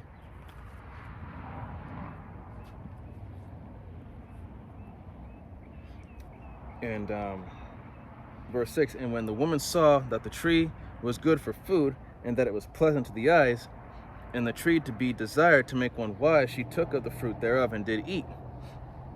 And she gave also unto her husband with her, and he did eat. So she deceived Adam too. The serpent beguiled her, and then in turn Eve beguiled Adam. Okay. Verse 7, and then the eyes of them both were opened, and they knew that they were naked, and they sewed fig leaves together and made themselves aprons.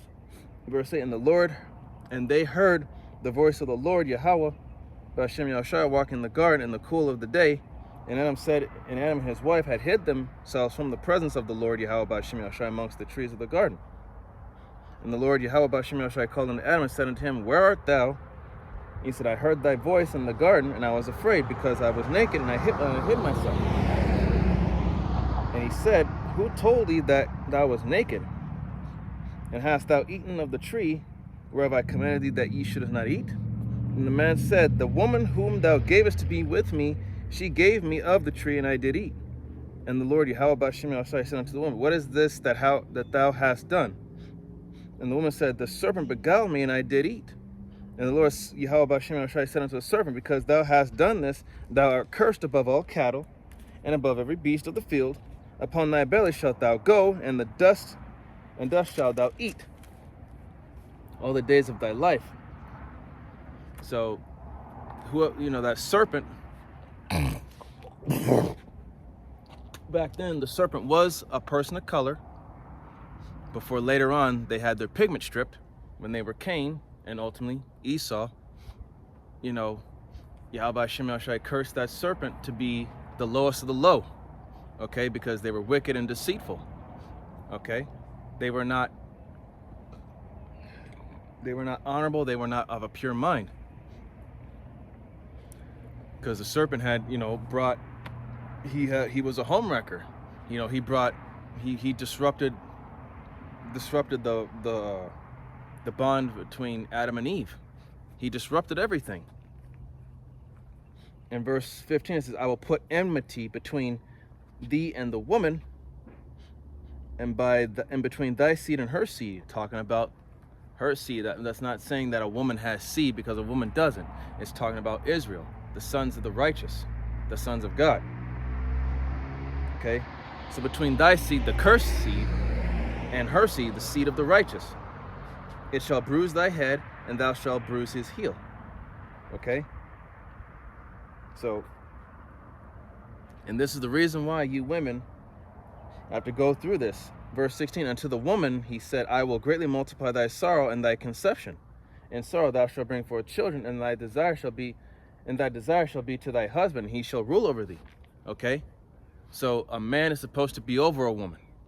And because Eve went off, that you have to suffer the fact that you have to be in pain while giving birth. Okay?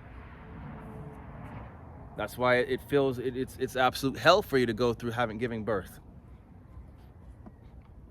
Okay? So, enmity between the cursed, the wicked, and which is Esau, Edom, and the curse between the righteous, which are the sons of God, which later became known as the Israelites. Okay? And it says, it shall bruise thy head, and thou shalt bruise his heel. Which means that eventually Esau was going to be ruling over us, but we shall bruise his head, meaning that, eventually we're going to take him down. Okay, we're gonna take down the chief head of his people, Amalek, who are the elites. They are the head of Esau, Edom. Okay? In fact, let me get a Second Esdras,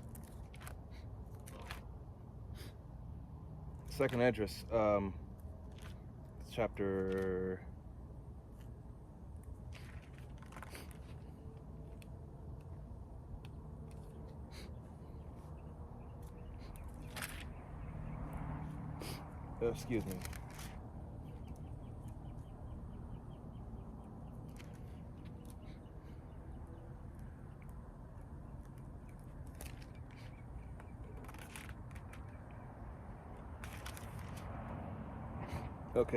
2 Esdras chapter 6, starting at verse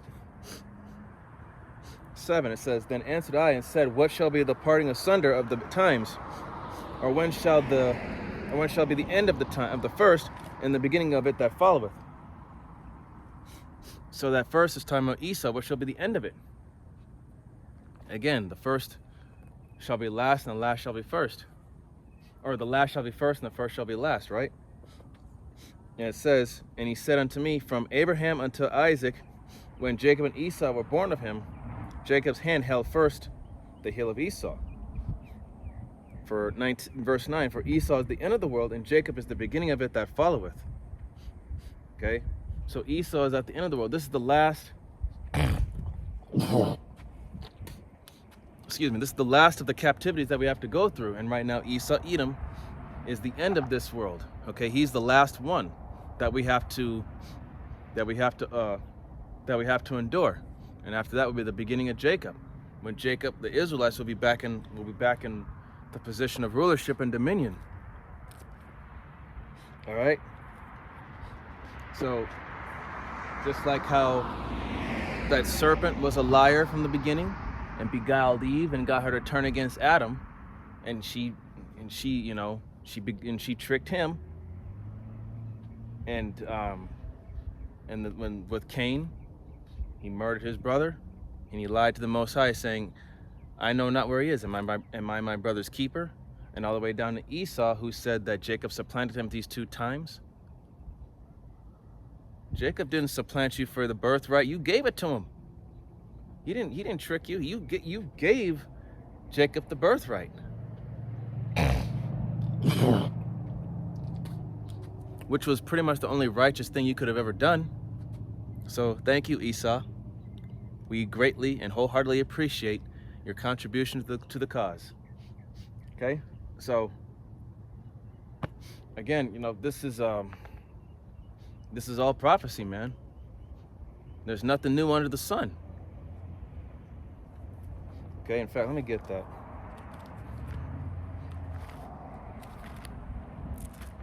Ecclesiastes. Oh, there it goes.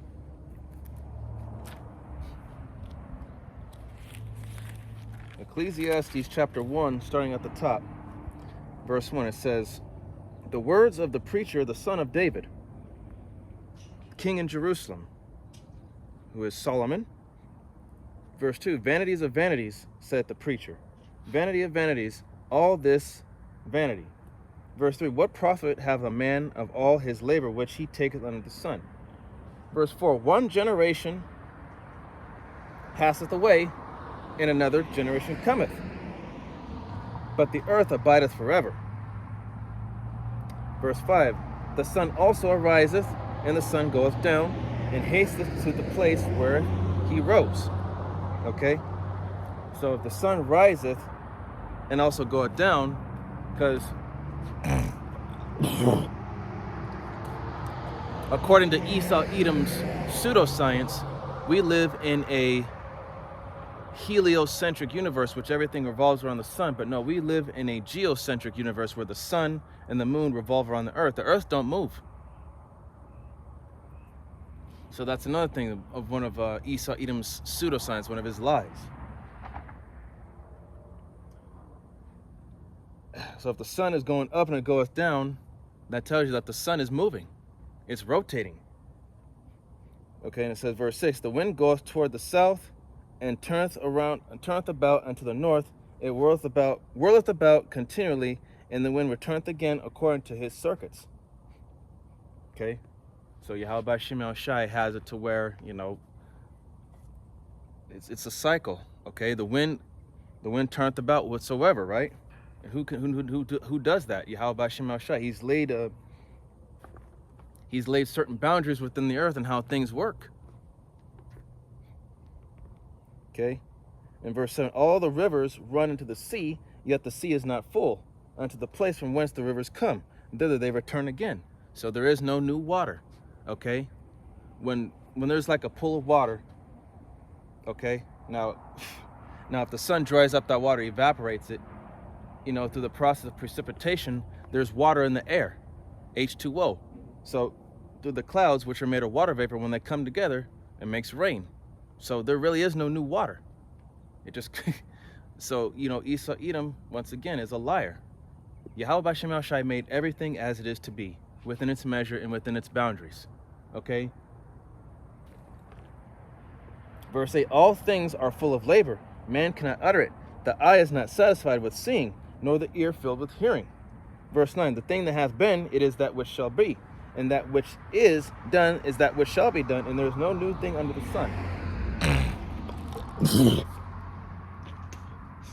Salakia, my allergies are really getting to me, but you know, it's a never-ending cycle. From back then all the way to now, it's just been a recurring cycle. Okay? And you know, as they say, you know, someone that doesn't know their history is doomed to repeat it. Okay? That's why Elder Apostle Gabar once said, you know, if you don't understand if you don't know your history, you'll never understand the mystery. Okay?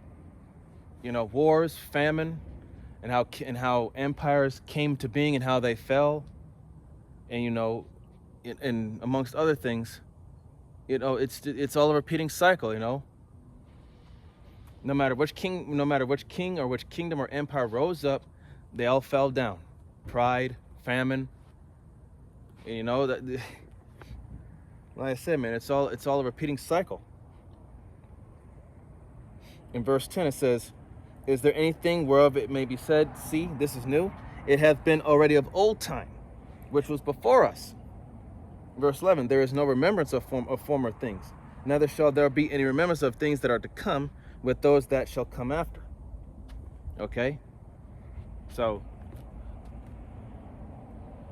no new thing under the sun. If we're under the sun, we're nothing new. We've already been here. So, that right there is so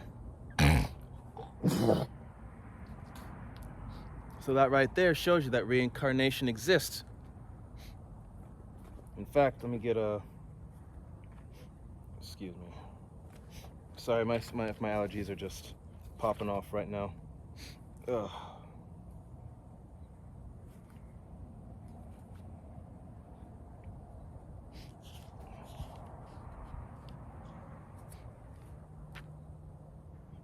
Okay, so we're gonna get now to get some more scriptures on reincarnation. It's gonna be Genesis 50.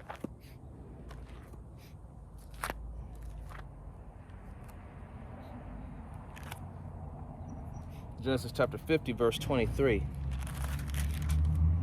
And it says, "And Joseph saw Ephraim's children, and the third generation, the children of Machir, the son of Manasseh, were brought upon Joseph's knees." And it said,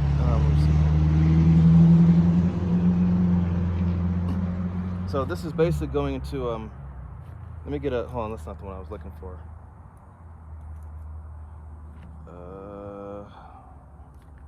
Let's see, Exodus 25, no. Salakia, just bear with me a second, that wasn't the one I was looking for. Not the one I wanted to get. But in here, this is Exodus 20:5, and it says, "Thou shalt not bow down thyself to them, nor serve them," talking about the idols of this world, of the nations. "For I, the Lord thy power, am a jealous God, visiting the iniquity of the fathers upon the children unto the third and fourth generation of them that hate me." So the third and fourth generation.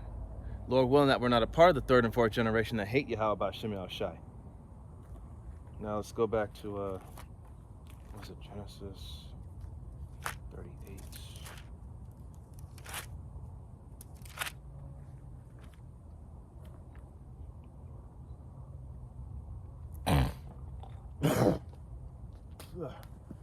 Here's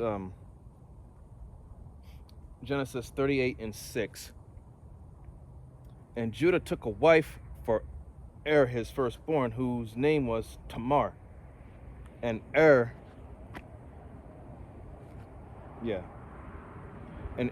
Judah's firstborn, was wicked in the sight of Yahweh, and the Lord slew him. And Judah said unto Onan, Go into thy brother's wife, and marry her, and raise up seed to thy brother. And Onan knew that the seed should not be his. And it came to pass, when he went into his brother's wife, he had spilled it on the ground, lest that he should give seed to his brother. And 10, and the thing which he did that displeased Yahweh, wherefore he slew him also." So Onan was supposed to raise up seed for his brother okay? Because, through our family bloodlines do we come back, through our fathers. That's why it says in Numbers, in fact, let me just get it. Numbers chapter 1.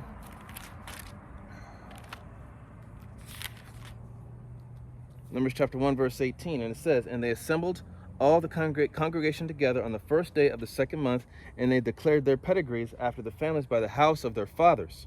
And the word pedigree goes back to the word lineage, a bloodline, by the fathers, through the seed, through the nutsack, the sperm. "According to the number of the names, from 20 years old and upward by their poll." Okay? So by the sperm of your fathers is your nationality, bloodline, and heritage determined. Okay? It's not by your mom. Okay? Your mom comes from a different seed line. She comes from another man's seed line. Okay? Even if you are of the same tribe as your mother, that doesn't mean you come from the same seed line. Your father and mother may be of the same tribe, but you come from a different seed line. Same tribe, same nation, but a different. But your father is your mother's husband, and your mother's father, that's where she comes from, but that's not where you come from. So even if you're both your father and mother of the same tribe, you still come from your dad. Okay? All right. Let's see.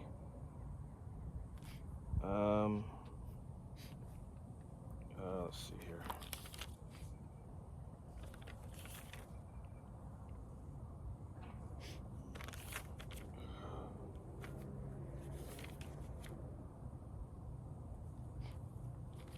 Well, give me a moment here. Okay, so go to Psalms. It's getting a little dark. Go to Psalms. Let's see. Oh, no, let's skip it.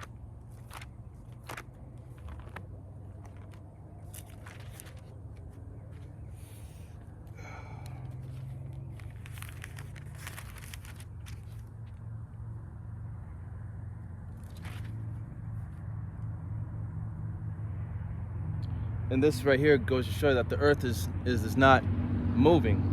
The sun and the moon are moving, but it says here, Psalms 93:1, the Lord reigneth, he is clothed with majesty. The Lord is clothed with strength, wherewith he hath girded himself. The world also is established that it cannot be moved. Okay? So the earth is still, it's not moving, but the sun and the moon are moving because they're rising from the east and going down the west. Okay? Let me get a, let's see.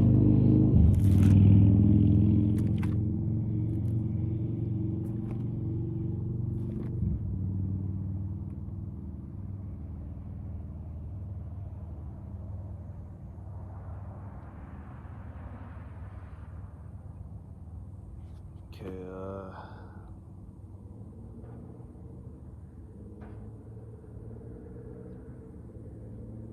just bear with me one moment. Psalms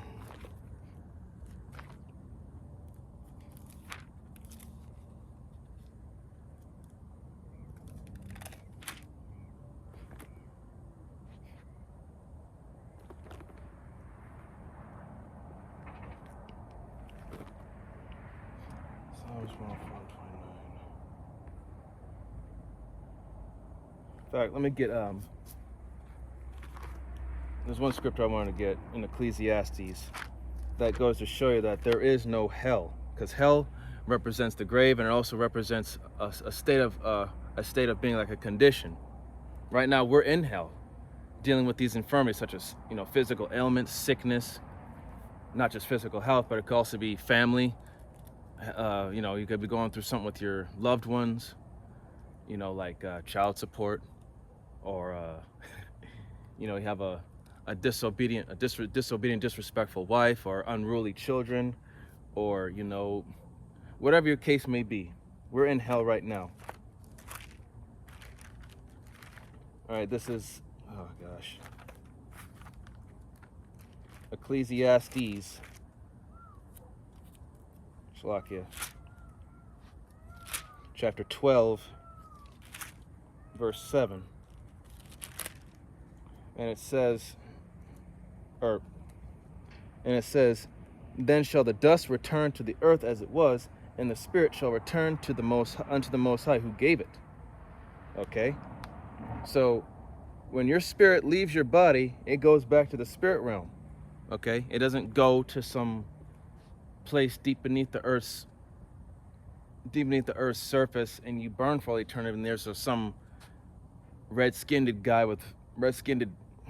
demon with horns and a pitchfork. Okay, that's that Christianity lie. Okay? Okay, let me get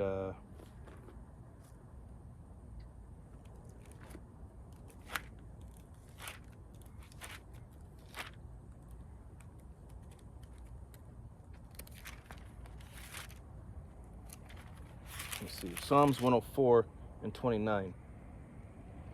And it says, Thou hidest thy face, they are troubled, and thou takest away their breath. They die and return to the dust. Okay?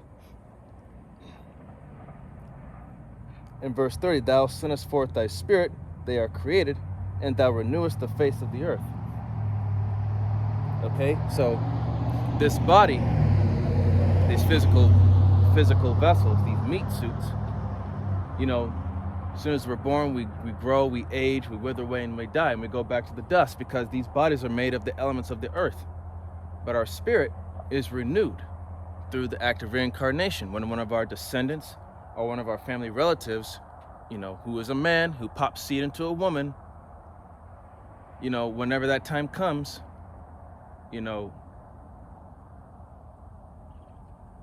whenever that time comes for us to be reborn through the will and power of Yahweh B'Shem Yahushai, okay, that's reincarnation. It's the same spirit, but just a new body. There is nothing new.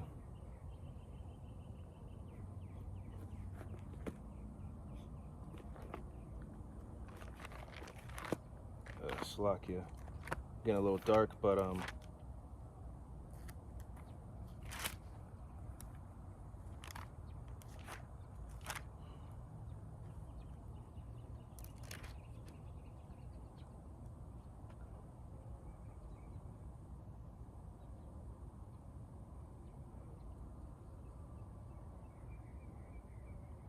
okay, and this is, I'm gonna close out with this. This is Genesis 4 and 25. And Adam knew his wife again, and she bare a son, and called his name Seth. For the Most High said, She hath appointed me another seed instead of Abel, who Cain slew. Verse 26, and to Seth, to him also there was born a son, and he called his name Enos. Then began men to call upon the name of the Lord Yahweh. So through that line of Adam were the sons of God manifested. Okay, they weren't known as Israelites back then. They were just the sons of the Most High who called upon the name of Yahweh B'Shem Yahushai. Okay? So, and like I said back in verse 11 of Ecclesiastes, the first chapter, it says there's no remembrance of former things. Because when you become back, you're not going to remember your past life. You're just going to, because, you know, Yahweh B'Shem Yahushua doesn't want you to remember, because think about it. If you came in this new flesh and remember what happened in your past life, that would kind of drive you mad. It would drive you insane, because you'd be wondering, oh, shit, what else did I do even before that? Or what did I do here? What did I do there? Okay? He doesn't want you to worry about that. He wants you to focus on the here and now. No, don't focus on what you did in the past. Focus on what can you do now to make up for what you did in the past. Okay? So with that, I know it's kind of a little bit over the place with the scripts, but nonetheless, you know, hopefully it was edifying into the body and to the sincere listeners, through the will and power of Yahweh B'Shem Yahushai. Now I'll have to close out by giving all the honor, glory, and praise unto Yahweh B'Hashem Yahushai B'Hashem Racha Kodash. Double honors and respect to the elders and to the apostles, the great millstone. Peace and blessing to all Akim that are preaching and teaching this word with 100% truth and sincerity. And unto the men, women, and children that are listening and learning. And unto the Ba'ath Dabadah, the elect house of David that is scattered abroad. I give you my utmost and sincere salutations. See you in the next lesson, Lord willing. Kwam Yasharallah, Wa Ababa Bal, Shalom, Barakatam.